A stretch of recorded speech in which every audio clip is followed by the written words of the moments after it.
And welcome back to the SpiffyNeedleGeeks talking about more Steven Universe. We are now on the episode Barnmates. Well, Danny, it looks like you called it or whatnot. Yeah, this episode was basically that sitcom where Lapis and Peridot are trying to get to know each other better. Actually, I worded that wrong. It was Peridot who was trying to be better friends with Lapis, but I believe Lapis wasn't getting any of it. I believe I had brought up. I think it was in the first discussion that we did, where there were several clips that were that Cartoon Network had released, and prior to this miniseries, and one of the clips that was shown was a particular scene that actually takes place in this episode. So that was kind of where I was like, okay, given the context of what was going on in that clip and everything, that's where I was like, okay, I can kind of predict, like, this is probably where they're going with it, and sure enough, that's exactly where they went with it. Yeah, so episode synopsis. The episode begins pretty much as awkward as we thought. Yeah, Peridot's kind of discussing with herself with her tape recorder how she kind of hoping things will happen with Lapis. Lapis is just flat uncomfortable with it. She was hoping to be able to live in the barn by herself without Peridot. So they go through this whole shtick, pretty much like, Peridot trying numerous things to try to get on Lapis's good side. Steven first suggests that she give her a card, but of course Peridot is terrible with words. It just kind of opened up some more wounds for Lapis. Next, she tried using the funniest part of the episode. Peridot tried using the hole that they left from drilling to the center of the earth and turned it into a pool. Don't know how, but okay, they must have got a fuck ton of water. But, no kidding. But of course, that just kind of... It's the thought that counts. Yeah, well, that didn't much count for Lapis, because that just opened even more wounds as she went into this really dark and fucking grimace-ass, discussion of how water was her tomb when she was, holding on to Jasper in the fusion. And, she went, all fucking in, and it was shit. That water was like an eternal crushing tomb. It's fuck. And then finally, Peridot tried, giving the tape recorder that she's had this whole time to Lapis as a gift. And Peridot was like, I used this to help. Steven gave this to me to help me feel better, so I could talk about my feelings, and now you can use it to talk about your feelings. And Lapis, got your number. God damn it, Peridot. Yeah, she wrapped it with a blue ribbon, and she's like, "It's blue. I got your number." God, wow. I never thought I'd see the day when I would hear that kind of talk from Peridot. Peridot is just becoming a fucking meme. But anyway, God. No. But of course, Lapis's response to that though is how she just doesn't want anything to do with her and just crushes the tape. And, Peridot, freaks out. It's she goes all in, it's I know what it's like to be alone. We're not that, we're the same. We went through the same stuff. Just tell me what you want and I'll do it. And Lapis would just flat out go away. And Peridot does. She leaves. Steven's what, it's you didn't even give her a chance. And Lapis was why do you trust her? And Steven's because I know her. But you didn't give her a chance and now it's too late. She's probably not going to come back. Of course, she comes screaming back and runs right past them. Oh, she's back. Only to see, a giant homeworld red ship with a glaring eye beaming down at them. Go ahead. Yeah, they try hiding in the barn, but of course, there's still a huge fucking gaping hole in there from when Peridot smashed it before with one of her robots. But Peridot's just terrified for her life. But Lapis, of course, takes the pool water that Peridot brought before, and just fucking flicks the thing and then smashes it into the ground. That was the clip that I had seen, was this ship going in and Lapis just makes this thing her bitch. Yeah, Lapis was just fucking... Lapis pretty much used her powers as master hand. Yeah, Lapis was just fucking done. She's just tired of everything right now. Of course, so Garnet, Amethyst, and Pearl show up, because they saw it come in. And, they're like, Lapis saved us. But then, not shortly afterwards, a door opens up on the pod stuck in the ground, and what emerges was a ruby with a ruby eye. And that's where the episode ended. Snap. Yeah, I'm sorry. It's like, from the very moment, like, before the episode ended and we saw the ruby come out of the ship, I'm sorry, first thing that came to my mind, that was fucking not fucking Tomb Raider, that was fucking Terminator right there. One Except short and eye stumpy. and then one ruby eye on the other side. Short and stumpy Terminator. Dun, dun, dun, dun, dun. No, I forgot to mention, actually, before that, it was actually too cute. Like, before it popped out, Peridot was getting ready to leave again, like, to leave Lapis alone. But, Lapis, like, I guess reluctantly, more than likely, just based on her face, she asked her, "Are you okay, Peridot?"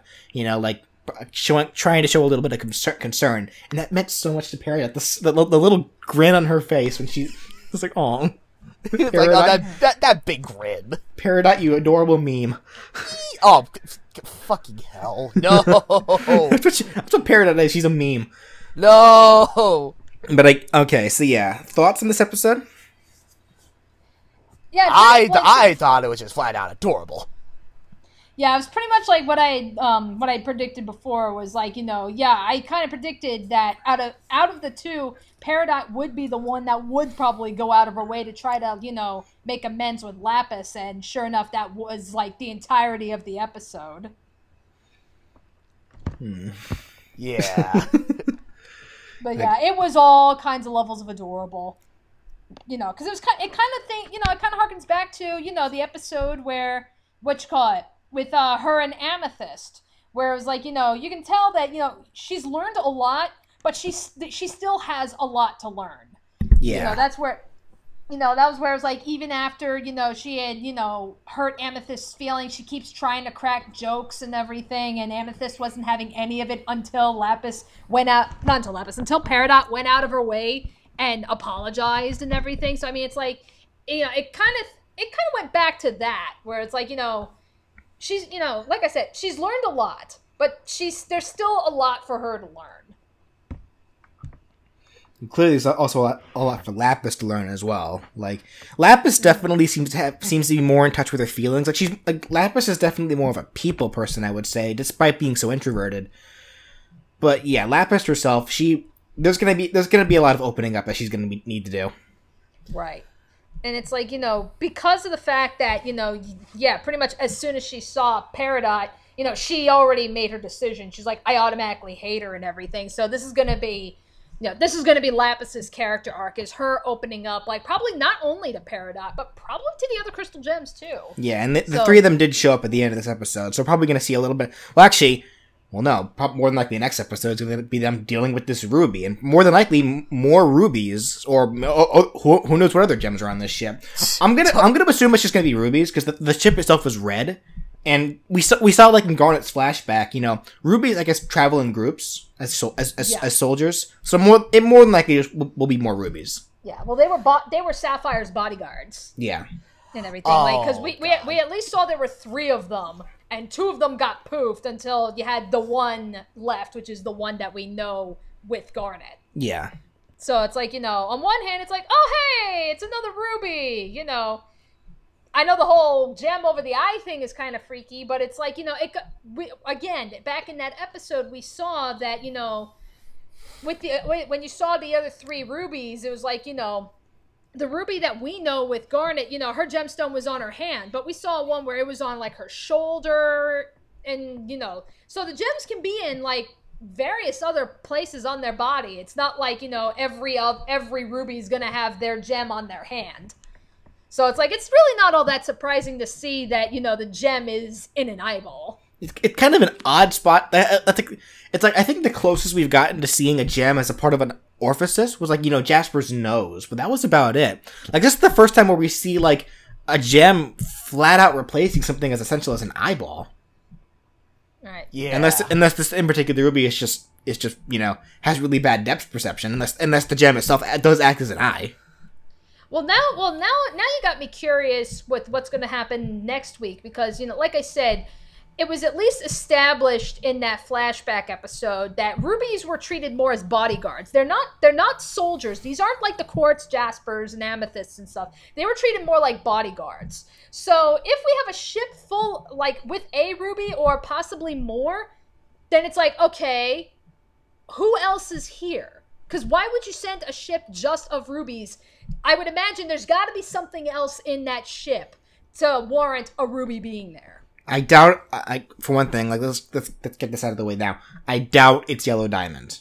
I doubt that so highly. Because if it was Yellow Diamond, there'd be a whole platoon. There'd be other quartzes around her, not some simple rubies. Yeah, so she'd bring a fleet. So if there is someone else in there, it's probably something maybe of higher rank, like maybe, but something I guess maybe it's a gem we haven't seen yet. Yeah, maybe someone of higher rank, but I guess not necessarily a fighter. Maybe more of some kind of diplomat. It's hard to, or maybe just someone that doesn't fight, but instead battles with maybe some kind of, I guess I'm throwing this out there, psychic powers or something. Someone that's not really known for being physical, but like fights in other ways, and then has rubies as for the physical bodyguarding. Yeah, like maybe some gem negotiator or something like that. Right, because I mean, again, the 3 rubies that we saw that were Sapphire's bodyguards. It's like, yeah, Sapphire wasn't a fighter or anything. She was just she's basically a high-ranking noble that had the ability to see the future. Of course, she's gonna have protection. Yeah. Yeah. All right. Well, I guess unless you guys have any final thoughts. No, not really. All right. Not now. All right, so join us next time as we get into the next Steven Universe episode to see where this plot thickens to with this ruby or possibly more rubies. We'll see you all then. Dun dun dun dun dun.